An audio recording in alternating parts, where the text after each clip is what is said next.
వృషభ రాశి కృత్తిక 2, 3, 4 పాదాలు, రోహిణి 1, 2, 3, 4 పాదాలు, మృగశిర 1, 2 పాదాలు. సో వృషభ రాశి ఫలితాలు క్రోధినామ సంవత్సరం అంతయు కూడా అధిక ధన వ్యయము, డబ్బులు ఎక్కువగా ఖర్చు చేస్తారు, విపరీతమైన ఖర్చులు, దుర్వ్యస సమస్యలతో సతమతం, అంటే దుర్వ్యసనాల బారిన పడే అవకాశం ఉంది. వృషభ రాశి వారు జాగ్రత్తగా ఉండండి. అంటే జూదం జోలికి వెళ్ళొద్దు, మందు జోలికి వెళ్ళొద్దు, సిగరెట్ జోలికి వెళ్ళొద్దు, ఎక్కువగా ఖర్చులు చేసే అవకాశం ఉంది. కాబట్టి ఈ సంవత్సరము వృషభ రాశి వారు జాగ్రత్తగా ఉండండి, డబ్బులను దాచుకునే ప్రయత్నం చేయండి. మితిమీరినటువంటి ఓవర్ కాన్ఫిడెన్స్తో డబ్బులు ఖర్చు పెట్టడం వల్ల చాలా సమస్యలు ఏర్పడే అవకాశం కనిపిస్తూ ఉంది. ఉద్యోగ రంగంలో వ్యతిరేకమైన సమస్యలు ఉంటాయి, ఇబ్బందులు పడతారు, మనోధైర్యము సడలుతుంది, ఉద్యోగం పోయే అవకాశం కనిపిస్తూ ఉంది. సో శారీరక మానసిక సమస్యలు ఏర్పడతాయి, సంఘంలో గౌరవం తగ్గుతుంది, మరీ ముఖ్యంగా మర్యాద హాని కనిపిస్తూ ఉంది.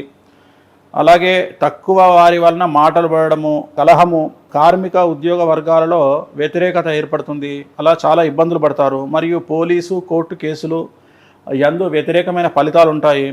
మనశ్శాంతి తగ్గును, రుణబాధలు పెరుగును, అనారోగ్యం పెరుగును, చేసిన ఖర్చులు నిష్ఫలమగును. మధ్య మధ్య కొంత ధైర్యం వచ్చినప్పటికీ కూడా అనుకున్న పనులు ఎంత ప్రయత్నించినా పూర్తి కావు.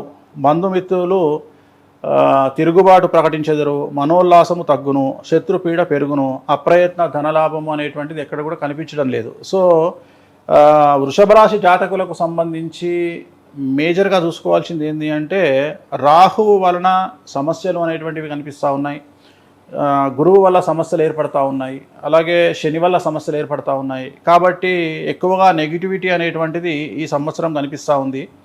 సో జాగ్రత్తగా ఉండండి. సాధ్యమైనంత వరకు తిరునల్లార్ శనీశ్వర ఆలయంలో ప్రత్యేకమైన శని పూజ చేయించుకోండి, త్రయంబకేశ్వరంలో రాహుకేతు పూజ చేయించుకోండి, అలాగే శ్రీకాళహస్తిలో గురువారం నాడు దక్షిణామూర్తి దర్శనం చేసుకోండి. దీనివల్ల ఖచ్చితంగా మీరు సమస్యల నుండి పూర్తిగా బయటపడే అవకాశం కనిపిస్తూ ఉంది. క్రోధినామ సంవత్సరం అనేటువంటిది జస్ట్ ఈ నామ సంవత్సరానికి ఉన్నటువంటి పేరు. చాలామంది తెలియక యూట్యూబ్లో చెప్తా ఉన్నారు క్రోధినామ సంవత్సరం అంటే క్రోధి, క్రోధం, క్రోధం అని చెప్తా ఉన్నారు. క్రోధం అనేటువంటిది దీని ఉద్దేశం కాదు. క్రోధినామ సంవత్సరము ఈ సంవత్సరం యొక్క ఉగాది ఆరంభం, అంటే Yugadi, it is Ugadi converted అయింది ప్రకృతి వికృతికి. సో మంగళవారం నాడు ప్రారంభమవుతోంది. మనకు అధిపతి కనుక తీసుకున్నట్లయితే అంటే ఈ క్రోధినామ సంవత్సరానికి అధిపతి కుజుడు. సో కుజుడు అనేటువంటి వాడు రావడం వల్ల ఏం జరుగుతోంది ఈ సంవత్సరం అంటే ఈ సంవత్సరం ఎక్కువగా భూకంపాలు, సునామీ హెచ్చరికలు, అలాగే అగ్ని ప్రమాదాలు, రాజుల మధ్యన యుద్ధాలు, కేంద్ర ప్రభుత్వానికి రాష్ట్ర ప్రభుత్వాల మధ్యన ఒక భీకరమైన వాతావరణం ఉండేటువంటి అవకాశం ఉంది. ఈ సంవత్సరం విడాకులు చాలా ఎక్కువగా ఉంటాయి. ఈ సంవత్సరం పాము కాటుల వల్ల చనిపోయే జనాభా ఇంతకు ముందు కంటే చాలా తీవ్రంగా ఉంటుంది.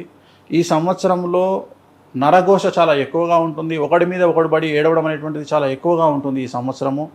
అలాగే ఈ సంవత్సరము అయితే భూమి యొక్క రేటు డ్రాప్ అన్న అవ్వచ్చు, లేదా హైగా పెరిగే అవకాశం ఉంటుంది. అంటే ఫ్లక్చువేషన్స్ అనేది ఈ సంవత్సరం మనం ప్రిడిక్ట్ చేయొచ్చు. ఉదాహరణ 2 కోట్లు పోయినటువంటి ల్యాండ్ సడన్గా 1 crore పడిపోయే అవకాశం ఉంది, లేదా ₹1 ల్యాండ్ సడన్గా వితిన్ 1 month 2 కోట్లకు పోయే అవకాశం ఉంది. అంటే సడన్ ఫ్లక్చువేషన్స్ ఇన్ ల్యాండ్ రేట్లలో కనిపిస్తూ ఉంది. సో ఈ సంవత్సరానికి సంబంధించి అలాగే చాలా వరకు మనకు శుక్రుడికి అధిపతులు, రాజు కాకుండా ఉదాహరణ సేనాధిపతి కానీ, లేకపోతే సస్యాధిపతి, ధాన్యాధిపతి, అర్ఘ్యాధిపతి, ఇలా అధిపతులలో ఎక్కువ లీడ్ అనేటువంటి శుక్రుడికి రావడం జరిగింది. అలాగే ఈ సంవత్సరము మంత్రి కనుక శని అయినాడు, అలాగే రాజు కుజుడు అయినాడు. సో ఇద్దరు నెగిటివ్ రిజల్ట్స్ ఇచ్చేటువంటి గ్రహాలు. సో ఖచ్చితంగా ఈ సంవత్సరము ప్రకృతి బీభత్సాలు చాలా ఎక్కువగా ఉండేటువంటి అవకాశాలు కనిపిస్తూ ఉన్నాయి. అలాగే ఈ సంవత్సరం మనకు మే 4, అలాగే మే 11, అలాగే మే 28కి సంబంధించి కర్తరీలు ఏర్పడతా ఉన్నాయి. వీటి వల్ల శుభకార్యాలు అనేటువంటివి మనకు ఇంచుమించుగా మే 1 నుండి సెప్టెంబర్ వరకు మనకు శుభకార్యాలు ఏమీ కూడా లేవు ఈ సంవత్సరం. సో ఈ సంవత్సరం శుభకార్యాలు ఇంచుమించుగా ఏప్రిల్ 18వ తేదీ, అంటే మనకు ఉగాది నుండి తీసుకుంటే ఒక 10 రోజుల పాటు, శ్రీరామనవమి వరకే మనకు ముహూర్తాలు ఉన్నాయి. శ్రీరామనవమి తర్వాత మళ్ళీ ముహూర్తాలు లేవు ఇక మనకు, ఇంచుమించు 5 to 6 months లేవు మనకు. సో అదొకటి గుర్తుంచుకోవాల్సినటువంటి అంశం. అంటే ఈ మధ్యకాలంలో ఇంత గ్యాప్ ఎప్పుడు రాలేదు మనకు జనరల్గా. ఎందుకు గ్యాప్? మూడం వస్తుంది కదా, మూడం వచ్చినప్పుడు సహజం కదా, మూడం వస్తుంది, కర్తరి వస్తుంది. సో మూడం అనేటువంటిది శుభకార్యాలకు నిషేధము. అదే కర్తరి అనేటప్పటికి ఓన్లీ వాస్తుకు సంబంధించి, గృహప్రవేశాలు వాటికి సంబంధించి నిషేధం. సో అలాగే ఈ సంవత్సరం మనకు రేవా నది పుష్కరాలు ప్రారంభం అవుతా ఉన్నాయి. ఎప్పటి నుండి అంటే మే 1, 2024 నుండి 12 మే 2024వ తేదీ వరకు 12 రోజుల పాటు రేవా నది పుష్కరాలు మనకు ప్రారంభం అవుతా ఉన్నాయి ఈ సంవత్సరం కనుక తీసుకున్నట్లయితే. అలాగే ఈ సంవత్సరం కనుక తీసుకున్నట్లయితే మనకు రాజు కుజుడు, మంత్రి శని, సేనాధిపతి శుక్రుడు, సస్యాధిపతి కుజుడు, ధాన్యాధిపతి రవి, అర్ఘ్యాధిపతి శుక్రుడు, మేఘాధిపతి శుక్రుడు, రసాధిపతి గురుడు, నీరసాధిపతి కుజుడు. ఇంచుమించుగా మొత్తం ఓవరాల్గా తీసుకుంటే కుజుడికి 1, 2, 3 పొజిషన్లు కుజుడికి ఉన్నాయి, అలాగే 2 పొజిషన్లు శుక్రుడికి ఉన్నాయి. సో కుజుడు శనికి కాంబినేషన్ వల్ల చాలా వరకు నెగిటివ్ ఫలితాలను ఇచ్చేటువంటి అవకాశం కనిపిస్తూ ఉంది. ఓవరాల్గా మనం బేసిక్గా ఈ సంవత్సరం ఫలితాలను విశ్లేషిస్తే అంటే వీళ్ళు ఉండడం వల్ల ఏం జరుగుతుంది అంటే రాజ విరోధము అధికమవును. అంటే రాజు మీద నెగిటివ్ ఒపీనియన్ అనేది ఈ సంవత్సరం అందరికీ రాష్ట్రాల సీఎంలకు కావచ్చు, దేశ ప్రధానికి కావచ్చు, జనాలకు వాళ్ళ మీద నెగిటివ్ ఒపీనియన్ కలిగే అవకాశం ఈ సంవత్సరం కనిపిస్తూ ఉంది. అగ్ని భయము, చోర భయము, రోగ భయము ఎక్కువగా ఉంటుంది. అలాగే పాములు ఎక్కువగా కనిపిస్తాయి ఈ సంవత్సరము. అలాగే ఈ సంవత్సరము మందవృష్టి ఉండడం వల్ల పంటలు తగ్గేటువంటి అవకాశం ఉంది. ఈ సంవత్సరం బియ్యం యొక్క రేటు చాలా ఎక్కువగా ఉండేటువంటి అవకాశం ఉంది. అలాగే ప్రజల యొక్క ఖర్చు చాలా అధికంగా ఉంటుంది. అలాగే ఈ సంవత్సరము బాగా తీసుకుంటే డివోర్స్ అనేది చాలా ఎక్కువగా కనిపిస్తుంది. అండ్ ఇంకొక ముఖ్యమైన విషయం ఏంటంటే సెక్స్కి సంబంధించి ఈ సంవత్సరం జనాల్లో ఒక పిచ్చి, అంటే ఇప్పటి వరకు అంటే ఏదైనా వేణుస్వామి బయటికి చెప్తాడు కాబట్టి జెండర్లో బైసెక్సువల్ అనేది కనిపిస్తూ ఉంది. ఇంతకుముందు మనకు తెలిసింది గేస్ అని కానీ స్వలింగ సంపర్కులు అంటే లేడీస్ కానీ జెంట్స్ కానీ అనుకునేవాళ్ళం. బట్ ఇప్పుడు బైసెక్సువల్ అనేటువంటిది ఎక్కువగా ఈ సంవత్సరం వృద్ధి చెందేటువంటి అవకాశం ఉంది. అలాగే ఈ సంవత్సరం కనుక తీసుకుంటే పంటలు తక్కువగా పండేటువంటి అవకాశం కనిపిస్తూ ఉంది. కాకపోతే ఎరుపు రంగు పంటలు సంపూర్ణంగా ఉండేటువంటి అవకాశం ఉంది. ఎరుపు రంగు పంటలు అంటే జనరల్గా మిర్చి ఎక్కువగా పండే అవకాశం ఈ సంవత్సరం కనిపిస్తూ ఉంది.